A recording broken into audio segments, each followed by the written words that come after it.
That takes us to your pick at the number 5, which is where we have things getting interesting. Finally a little bit silly.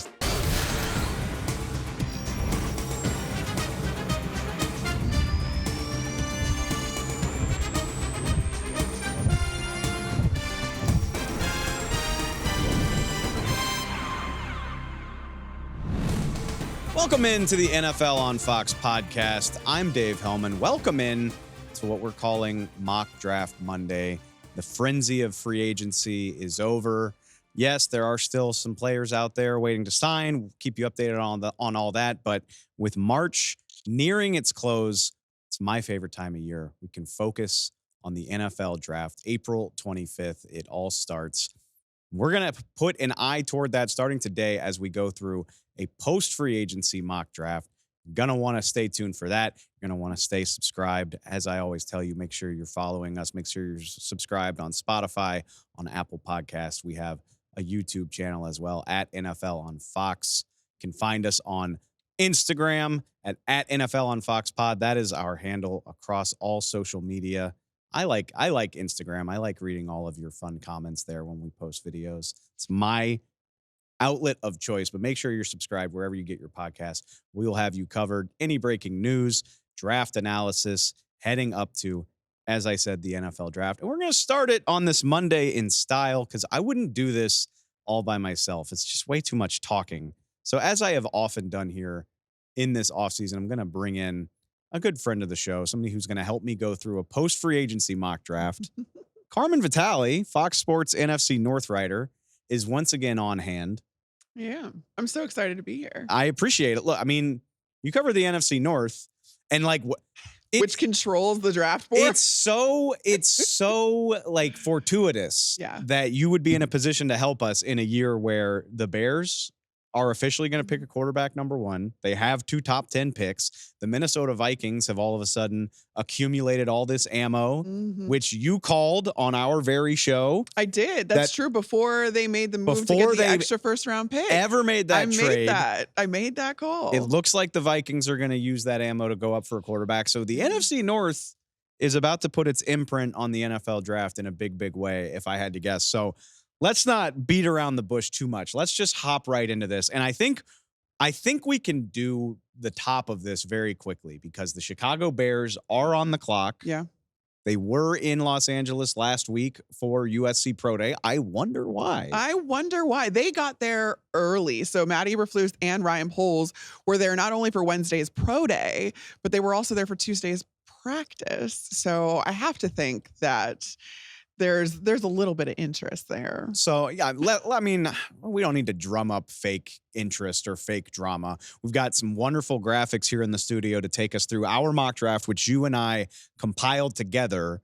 So I can just safely assume pick number 1 is going to be USC quarterback Caleb Williams. I don't want to overthink this either. And I think listen, Chicago is now set up for a young developing quarterback, and Caleb Williams could not ask for a better landing spot as the first overall pick. I've talked a lot this season about, and this offseason, about how the Bears are in a very unique position where they have the first overall pick because of that trade with Carolina without a roster that warrants it.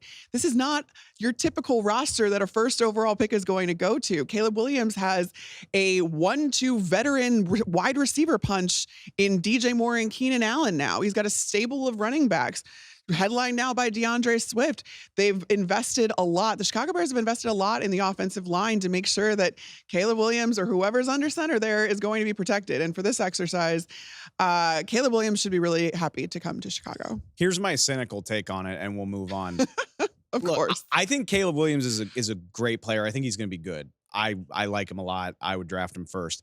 Even if you disagree or if you're not sold, don't be the smartest guy in the room right here. Yeah. Like you don't want to look back on this in 2 years and you thought outside the box and let Caleb Williams slip. Like if you draft Caleb Williams and you're wrong, how many people are going to kill you for that? I don't think they're going to. If you draft another guy and you're wrong, all-time punchline. All-time bad move. Like you don't want to be on top of that list. I could talk forever about strategy when it comes to mock draft season or like draft season in general, because This is lying season. This coincides with lying season too. You only should go by teams' actions and what they're showing you. And what the Bears are showing you right now That they're very is that interested they're in very Caleb interested Williams. in Caleb Williams. So you're right. No one's going to come down on you for saying, hey, they're going to take Caleb Williams first overall. All right. We did a bad job of doing that briefly since we said we weren't going to. I think the Bears go Caleb Williams number 1. I made the pick at number 2. The Washington Commanders, I think they're taking UNC quarterback Drake May. I think it's the right call, in all honesty. I say that as an LSU grad. I love Jaden Daniels. I think Drake May's upside, the athleticism, the arm strength is the real deal. I don't think you pass on a package like that. I don't think Washington's going to. Whoever they draft, I think they've telegraphed that it's going to be a quarterback. Sam Howell has been shipped off to Seattle. They've done maybe not as good of a job as Chicago, but Washington has done, I think, an admirable job of just making sure that offense is a productive place, whether it's, the receiver duo, Terry McLaurin, Jahan Dotson. You got Austin Eckler there now. The offensive line could use a little work, but they've made some signings that should improve it. I like that landing spot. I think it'll be Drake May. And you have an offensive coordinator that was recently in college in Cliff Kingsbury that can translate the college game for a quarterback pretty easily into the NFL. Yeah, I think that's an interesting aspect as well. I think a lot of people... and then we're going to get to this, but this is going to affect, though, something in my division. So let's jump to that, because I could be wrong. Maybe the Commanders like Jaden Daniels. Maybe they like J.J. McCarthy. I don't believe it. It is lying season. I think Drake May goes 2 overall. I think that's a completely deserving pick. Let's get to the intrigue here, the intrigue of the top 10, which is really, in my opinion, the New England Patriots at 3 and the Arizona Cardinals at 4 could be the teams that really control where this draft goes. Now, here in the mock, you have the Patriots drafting Jaden Daniels, my guy, the Heisman Trophy LSU winner, Jaden Daniels out of LSU. Let's walk through this, because they absolutely could do this, but I also think New England is an interesting candidate to trade down as well. It seems from reports recently, and again, this is lying season, this could be them just trying to drive the price up, that the Patriots are not interested in moving out of that 3rd spot because they do need a quarterback. But and in this mock, we said that they take Jaden Daniels. So I think that it could go either way at this point. They have a contingency plan in Jacoby Brissett again up in New England. Is that enough to get you to where you want to go? Probably not this year, but are you even thinking about where you can get this year, or are you kind of thinking more long term? I think if you can get a haul for that 3rd overall spot to nab one of the top 3 quarterbacks, maybe they do this, but I don't know. It's going to be I think it's going to be hard to pry them out of that spot. I think that's kind of true. I'm so conflicted about this, because the right quarterback will make a difference no matter what. It's not like CJ Stroud. It's not like we were in love with his situation when he got to Houston, but he just elevated what the Texans were capable of. If Jaden Daniels is that guy, great. But I just can't help but think, New England, are you close to competing? Right. Are you close right now? Will your quarterback be in a favorable situation when you draft him? I don't really think the answer is yes. I don't either. And the right quarterback could overcome it. But if somebody's willing to offer you next year's 1 and some additional stuff in this year's draft, you use that to make the team better. And then next year you have the ammunition to go after your guy. I am intrigued by that. I think a lot of Patriots fans disagree with me here. Sure. I think Patriots fans are tired of not having a Tom Brady type quarterback. Oh, it's only been a few years. Come on. Poor babies. Poor babies. You had an amazing quarterback in a dynasty for 20 years. I think patience could be a virtue here for the Patriots. So I agree. If they hang in and pick, I would guess it would be Jaden Daniels or Drake May if it goes the opposite way. But I would be interested in trading down. I think we also need to look again at actions that this team has taken, and what has New England done that makes you think that they're trying to make themselves a good spot for a young quarterback to land? Because I would argue they haven't done much. I agree. I mean, they've made a lot of signings in free agency this year. I think most people would say, again, when you have that much cap space to burn, right, you're going to wind up making at least a few underwhelming signings, or else you just can't fill out your roster. So this could be a situation where I think patience is a virtue. Yep. We'll see how it goes. But in this situation, if they do hang in, I do think Jaden Daniels is the right pick. Let's take it to the Arizona Cardinals. I think everything we just said for them applies to the Patriots. where it makes a lot of sense to trade down. They already have the extra first round pick. So, wow, could they accumulate a ton of capital if they're willing to do that? In this situation, we don't think the price is right at number 4, right? Because the other thing is, we know the Cardinals don't have the leverage of needing a quarterback, which the Patriots do. The Patriots can sit there and say, if the offer's not good enough, we're just going to take our guy, our QB. Quarterback. The Cardinals, I don't think, are in the same situation. No. I believe them that they love Kyler Murray. I believe that they want to build around him. So in this situation, if the price isn't right, I do think they take Marvin Harrison Jr.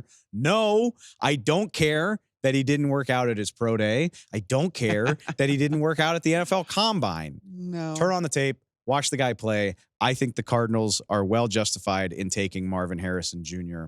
All of the trade stuff applies, but that takes us to your pick at the number 5, which is where we have things getting interesting. Finally a little bit silly.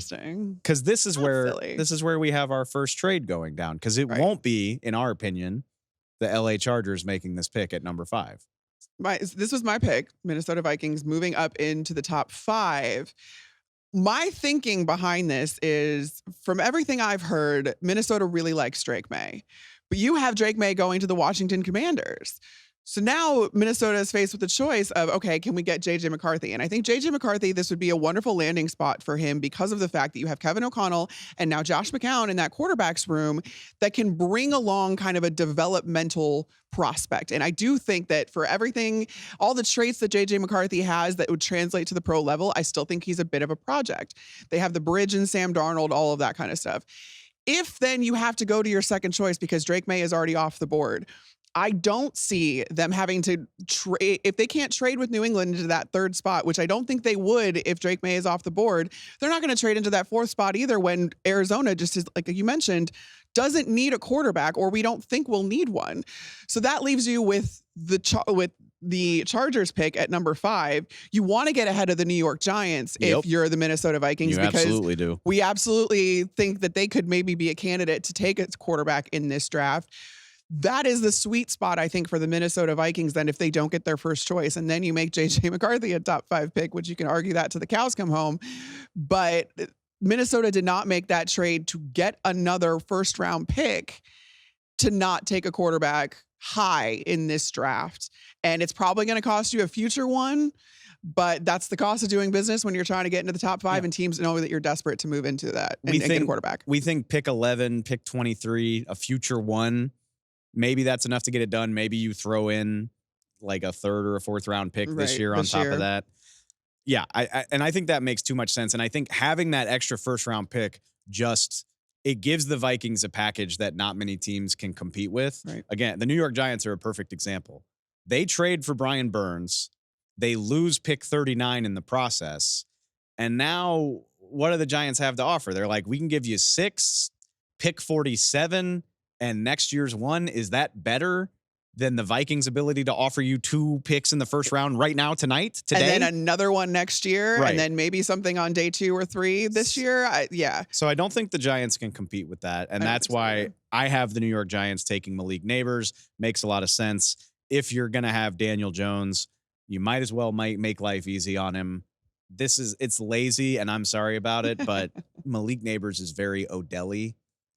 That's who he reminds me of when he moves. I love that adjective too, Odell-y. The circus catch stuff maybe isn't there with Malik, but the speed, the elusiveness, the way he moves, it's all very Odell-y. So it just makes sense for the Giants.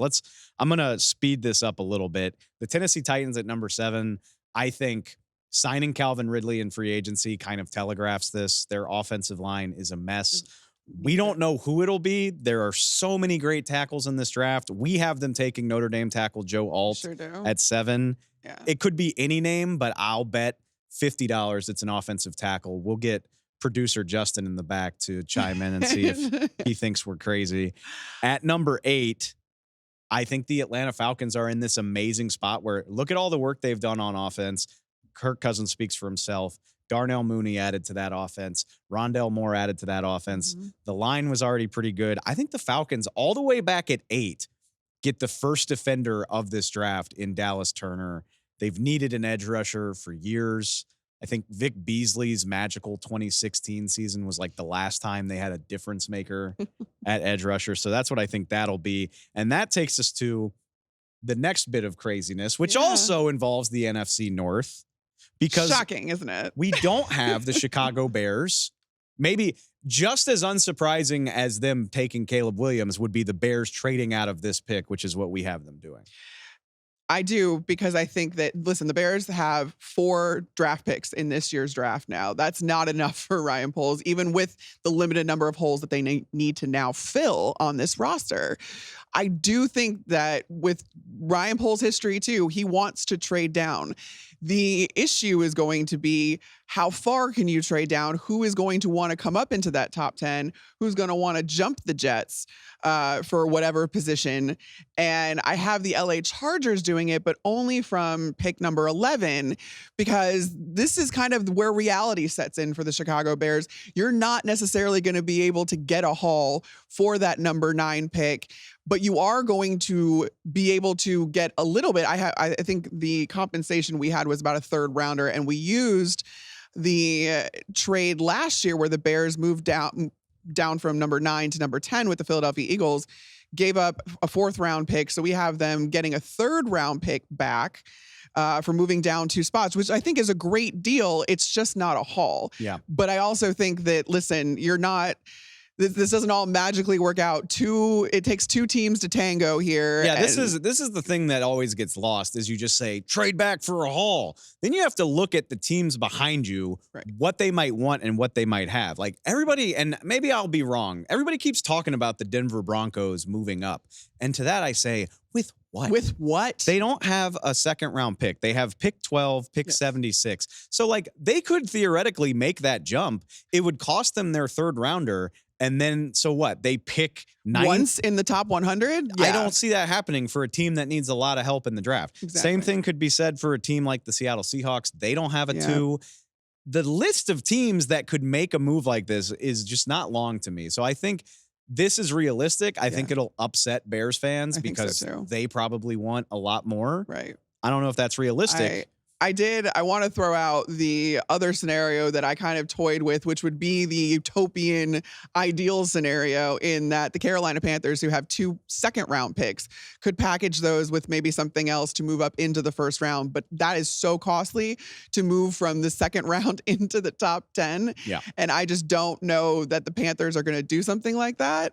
But that was my ideal scenario. If you really want to get crazy, if you really want to be the eternal optimist when it comes to the Chicago Bears, which growing up in Chicago, I can't bring myself to be. No. That could be something that would be really fun, but I just don't see it necessarily happening. And this is where the reality sets in, like I said. At number 10, I think the Jets are well positioned to take best player available. I know they signed Tyron Smith. I know they traded for Morgan Moses. They still need a tackle of the future. The odds that both of those guys play a whole season, slim.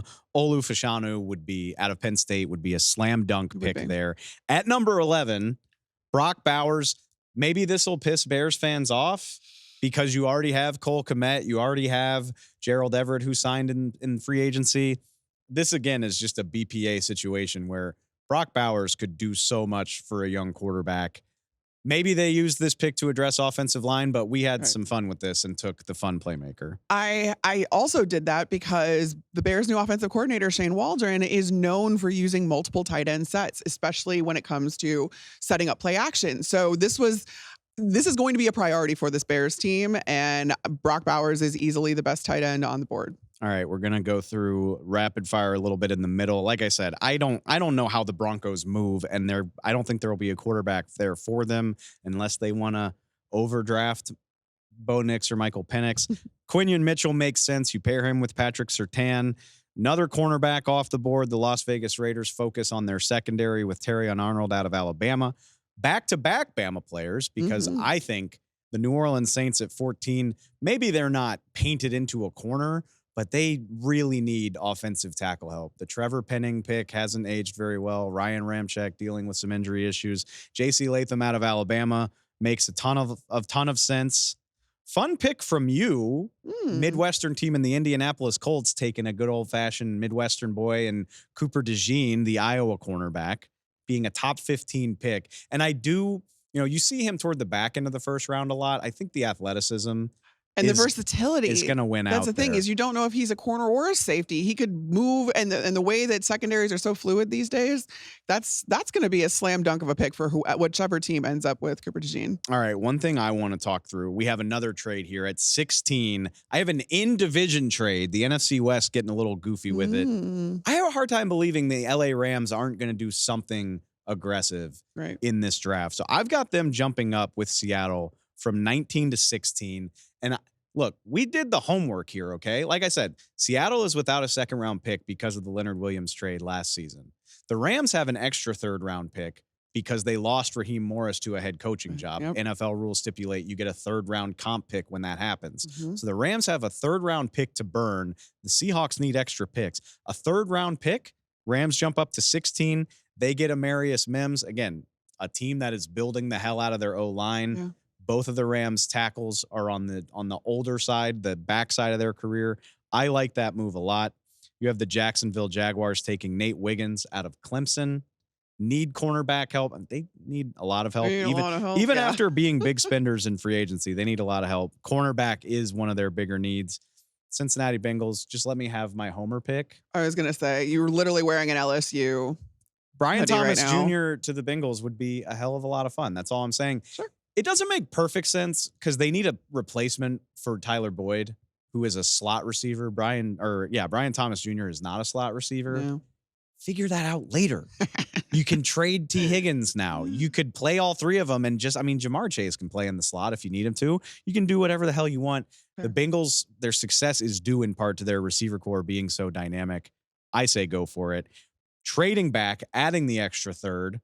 The Seattle Seahawks could use an edge rusher. You have them taking Jared Verse out of Florida State. I honestly really liked the way the board fell in that regard because I think that he is the second edge rusher after Dallas Turner.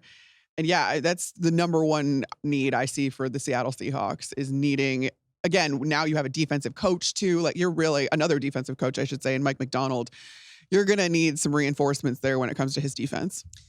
So we had an O lineman run here, which I think this is what you should expect. I mean, I think we had 4 off the board, 5 and 6. Troy Fautanu of Washington goes to Pittsburgh. I love that because of his versatility. They could use him in multiple spots. Talasia Fuaga goes to Miami. Again, they could use help at a variety of different places. He's a right tackle. Plug him in wherever you can. And then another passion pick of mine. Eagles fans are going to be mad at me maybe because I know they need a cornerback. No. I gave the Eagles Duke center Graham Barton. We know how much Howie Roseman loves the trenches. Keep a strength. Exactly. Jason Kelsey retired. Don't like undermine what that means to your team. And I know they have Cam Jurgens. He could play center and Graham Barton could play guard, or Graham Barton could play center and Cam Jurgens could play guard. Either way, that offensive line is such a big piece of Philly's success over the last few years. Keep a strength. You also have all of these ungodly pass rushers in Philly. If you're paying Bryce Huff $50 million, hopefully he can lessen your need for cornerback. So I just say keep a strength. But ironically, I opted away from cornerback at 22, and at 23 with the Chargers' next first-round pick. Yeah. You took that cornerback off the board. I took Kool-Aid McKinstry from Alabama, who has arguably the coolest name in the draft, by the way. But this was also a need for the Chargers. They got their wide receiver, and now they go to the other side of the ball where they're going to need some help there. So maybe we maybe breezed over that. Way back at 9, the Chargers got Rome Odunze, did take Rome Odunze, one of the top Washington. 3 receivers in the draft. I think the trade makes sense in that regard too, because like, why are you going up? You're going up because the Chargers don't have anybody. Right. They have no one at receiver now that Mike Williams and Keenan Allen are gone. It makes sense if they don't want to wait around. They say, "Ooh, if we wait 2 more picks, Rome Odunze might go off the board." I was going to say, you have the Jets picking right after them at 10. It's that totally possible. You want to hop them because there's absolutely a chance that they would go up and they would get Rome Odunze to pair with Garrett Wilson. That would be a scary pair. So Chargers, don't let that happen. And then they still get a corner to build around on that defense, on the defensive side of the ball, which is a huge need for them as well. At 24, I sniped your next pick. I was so mad at you. My beloved Dallas Cowboys continuing the tackle run with Oklahoma tackle Tyler Guyton.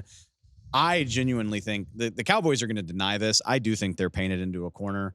They need a guy that can play tackle. Maybe they get a flexible option. You know, if Troy Fatanu were to fall here, maybe it makes sense because he can play guard and tackle.